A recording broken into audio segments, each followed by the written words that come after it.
I'm your host, Jan Apro, and this is Waycross Community Forum. My guests today are from the Clovernook Center.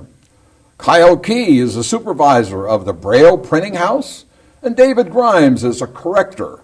I'd like to welcome both of you gentlemen, and of course our four-legged friend here on the floor, whose name is? Kendall. Kendall, yes. Nice to have you, Kendall. Okay, welcome. Our topic today, of course, is going to be Braille services, which are provided by the Clovernook Center. So what is Clovernook Center's real mission?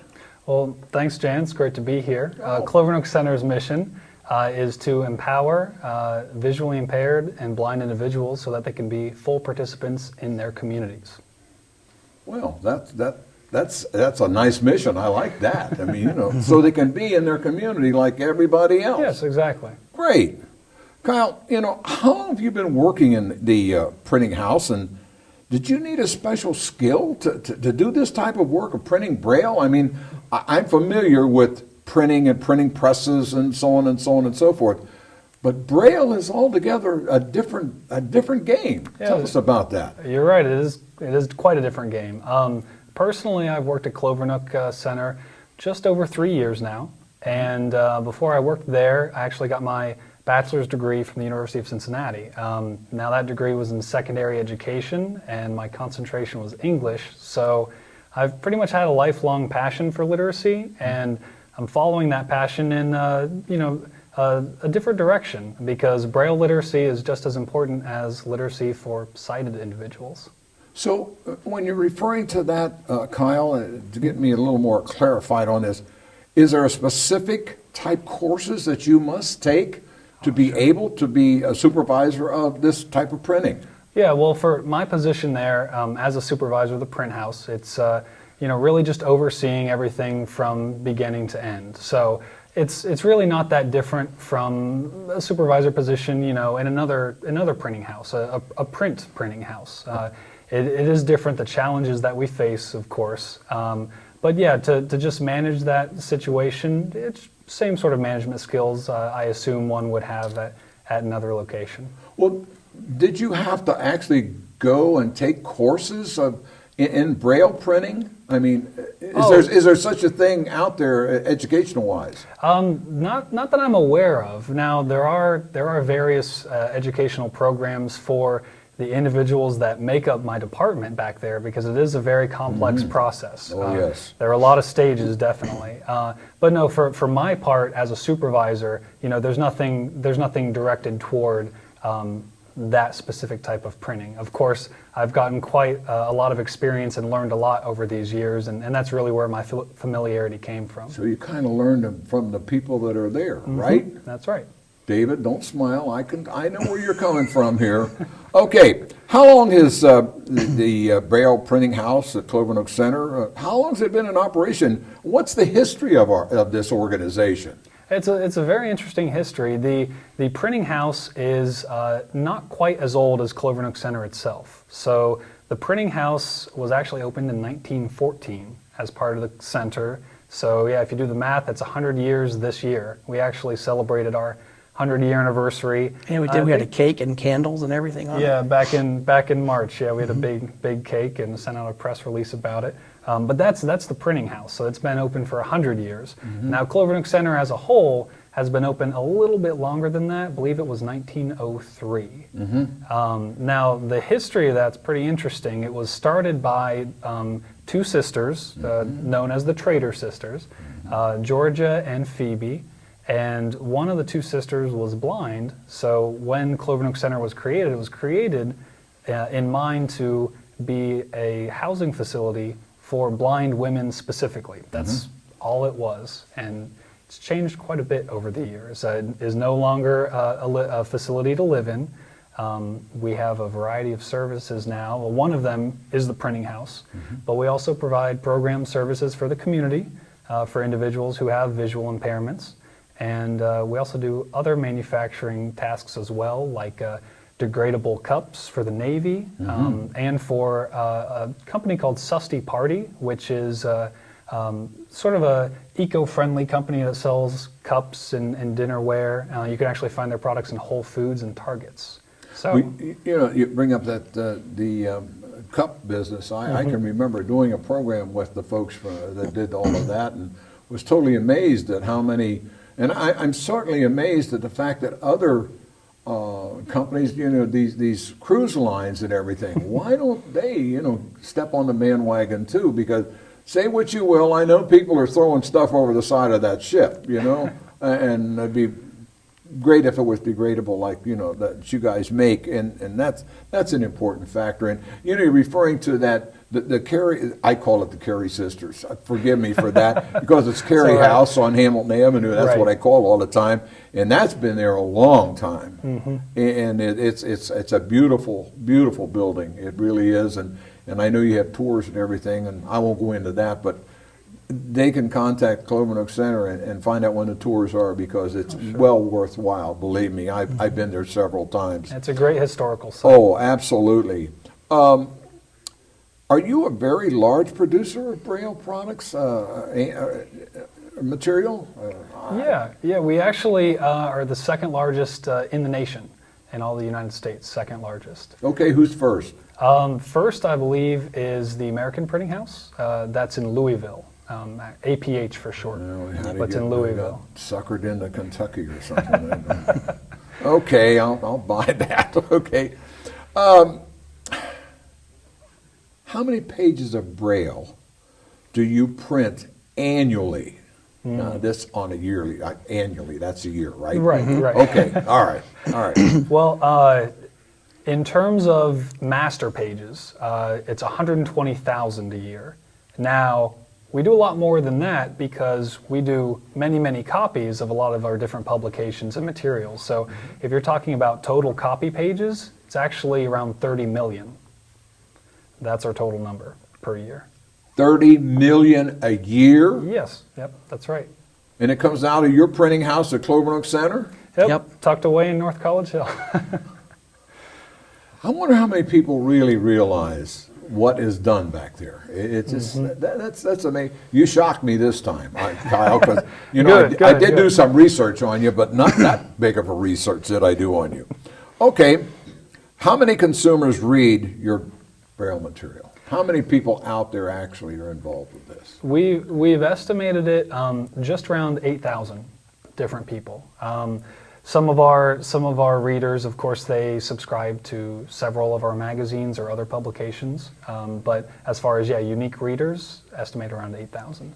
Around 8,000 people. And now, if I can add in there, that actually spans the entire planet. And the reason for that is a lot of our material is going through the National Library Service, which I can touch on later. Okay. But any U.S. citizen can sign up to subscribe, basically, and get those magazines through the National Library Service. So any U.S. citizen that's living abroad will still receive our publications. And we have between 30 and 40 different countries that we ship our products to. I was going to touch on that a little bit, because when you talk about worldwide, I mean, that's quite an achievement for your printing house. I mean, and it's like I say, I'm so tickled that you guys are here to tell our viewers about what is right in their backyard, basically. And that's great. Tell our viewers about the Braille books and other publications you produce at the printing house. Well, I just mentioned the National Library Service. It's the National Library Service for the blind and physically handicapped. Okay. And that's a division of the Library of Congress. So it's a government organization, of course, over there in D.C. And that's our biggest contract. Yes, they're our number one customer. Most of the magazines that we do are contracts with the NLS, and almost all of the books that we do are contracts with the NLS as well. And when I say magazines and books, I'm talking about current titles, things just off the newsstand. Some of the magazines we do that are popular, the New York Times, which we actually have a copy of right here. This is the Braille edition I of the see New York that. Times. I don't know if our cameras can pick it up, but you can see the Braille right in this area here. which is, I guess, the front page, Yep, right? that's the front, yeah. Front The page title of the page. New York Times. The Yeah, and title page. we do have print on here as well, because a lot of these go out to libraries too. Okay. So then Braille readers can go to their local libraries Okay. and check out those copies. So New York Times, we do Martha Stewart Living, Rolling Ladies' Home Stone. Journal, yeah, Rolling Stone, ESPN, the magazine. A lot, like I said, a lot of things you would just find What on else, your newsstand. David? You seem to have the whole criteria here. National Geographic, which is one of my favorites. Okay. National Geographic? Yes. Okay. go Except there's ahead. no pictures. Thank goodness. Yeah. Pictures. And there's no ads. If there were ads in a Braille magazine, it'd probably be about 5 or 6 or 7 volumes. Oh, I'm sure. And there's we don't print the ads. So we do National Geographic. We also do some religious magazines, like we do Billy Graham's Decision. And we also do guideposts, which is very popular. Oh, yes.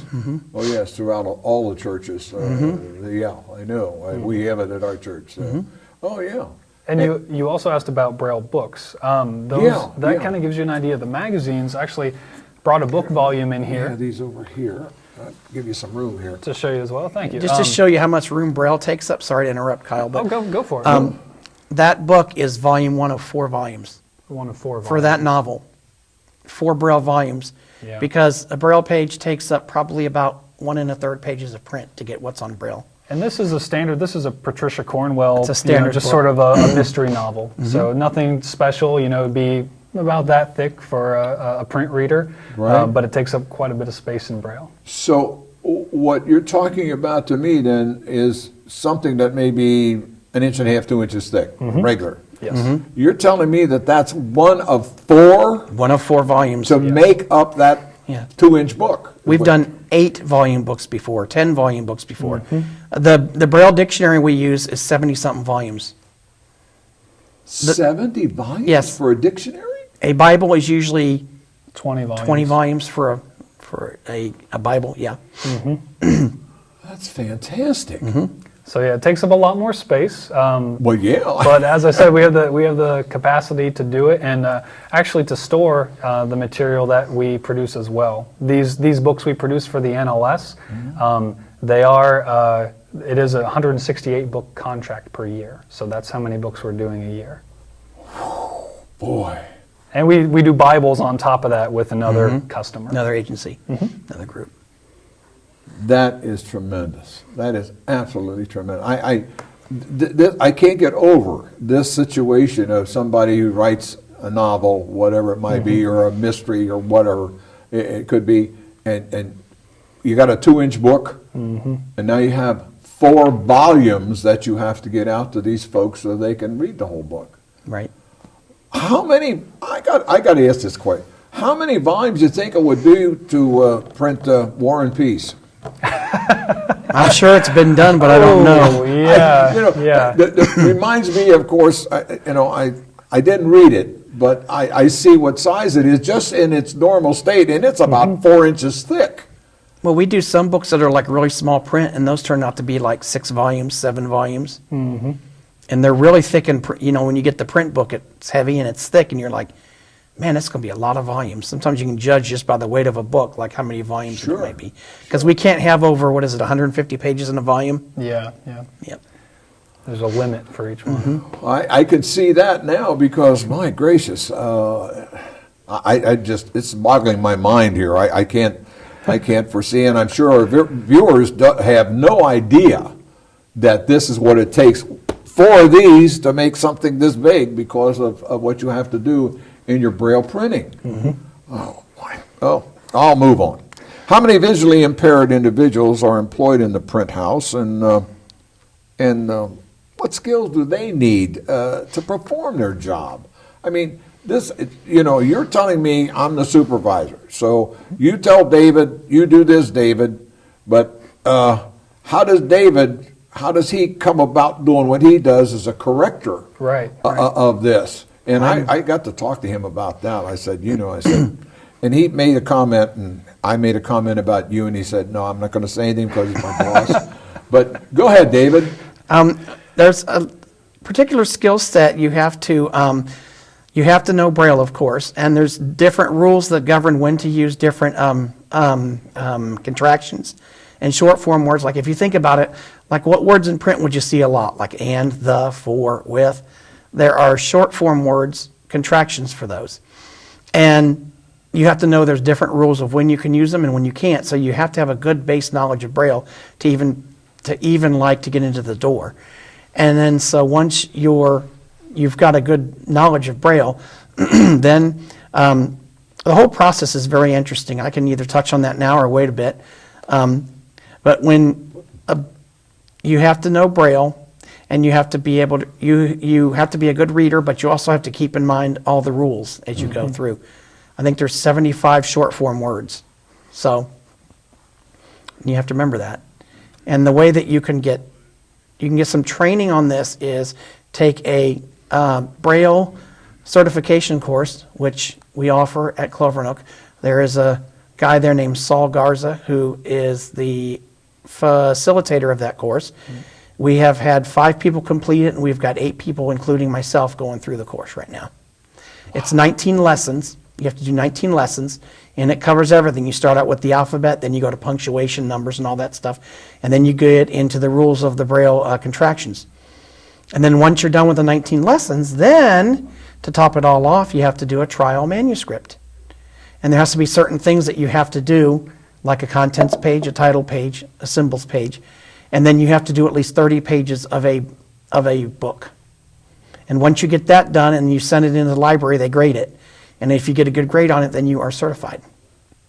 So that gives you an idea of the base skill set you need as a proofreader or a transcriber. Oh, yeah, because, I mean, my gosh, that you write your own, I'm gathering that you write your own book or novel, whatever it is, in Braille, I take it? Is that correct? Well, it starts out, we get print copies of the books, and then they cut them apart, and then they scan them.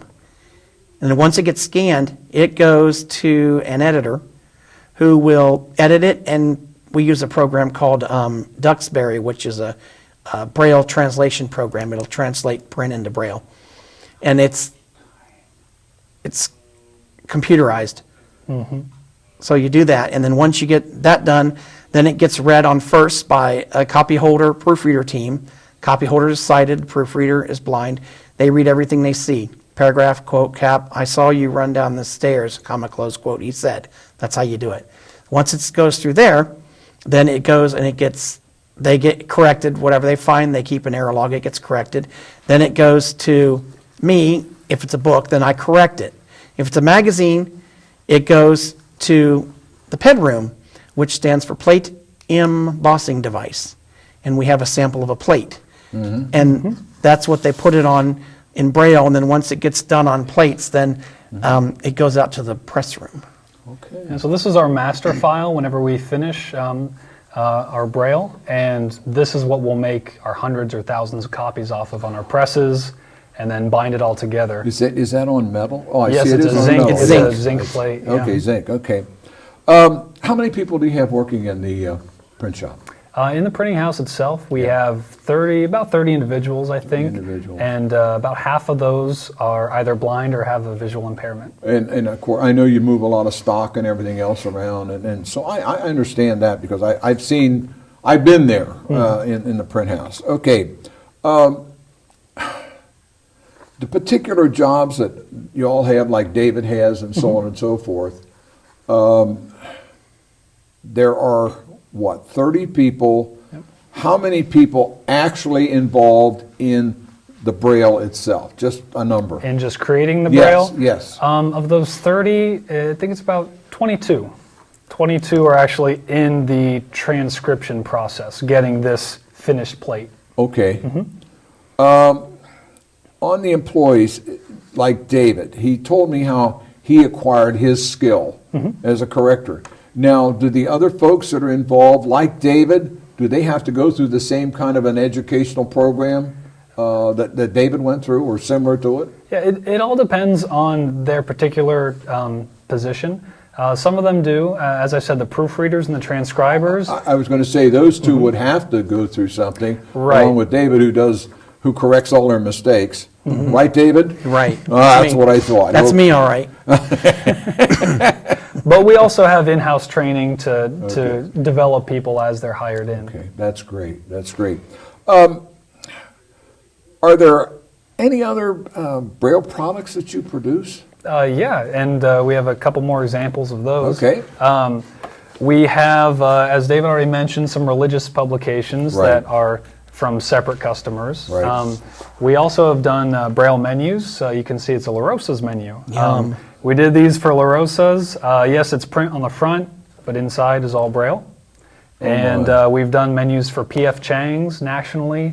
We've done some other menus here and there. And here's a get out of jail free card for you. I hope you never have to use that. But we have done Monopoly in Braille as well.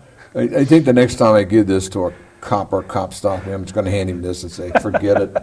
That's great. That's terrific. It's really nice to go into a restaurant and ask if they have a Braille menu and then to actually get one. Mm-hmm.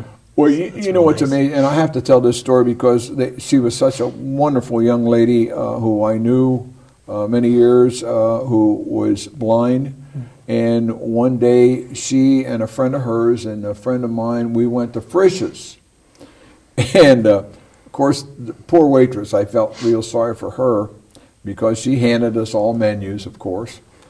And God love her, she sat there, and, of course, it wasn't in Braille. I got news for you. And she ran her finger down the thing, and she said to the waitress, she said, well, now, does that come with cheese? And I looked over at her. Sounds like something I'd do. And she's pointing at a Coca-Cola. And this waitress looked at her and said, that happens to be a Coca-Cola. And she said, well, you couldn't prove it by me because I can't see it. And I tell you, I know how she felt. But anyhow, okay. If someone is interested in other Braille products, who do they contact, Kyle? I mean, Well, they'd want to talk to my manager in the printing house. Her name's Charlotte Begley. Okay. And they can reach her if you call Clovernook Center. Okay. They could transfer you, Sure. any interested party directly to her. Okay. We're always looking for other side jobs and things that we could help the community out with. Okay. Who can our viewers contact about acceptable formats? Acceptable formats? Well, there are certain Braille rules that we have to conform to, certain accepted rules. And part of that actually involves BANA, which is an organization. BANA is short for the Braille Authority of North America. Yeah, go ahead with that because that's one of the questions I was going to ask you about good, BANA good. anyhow, so far right. away. BANA is composed of several member organizations. Clovernook is one of those agencies, and each of those organizations appoints a member to serve on the board for a short time, and they basically create the policy of the rules and the formats and what we are supposed to follow as far as Braille goes. David was a member in the past. Yep. I'm the current member for Clovernook Center. Okay. So we meet twice a year and talk and vote on things like that. Okay, who can our viewers contact about acceptable formats? Who they contact? Yeah. The BANA website itself is a really good resource. Oh, okay. So and they could also contact Clovernook Center because we have a lot of great Braille I was going to experts. say, because down there, I mean, if you just call down there, I'm sure you can get a hold of somebody that can lead you in the right path or down the right path. They'd probably send you to Charlotte, probably where they'd send you. Okay. On a quick line, tell our viewers about Memphis.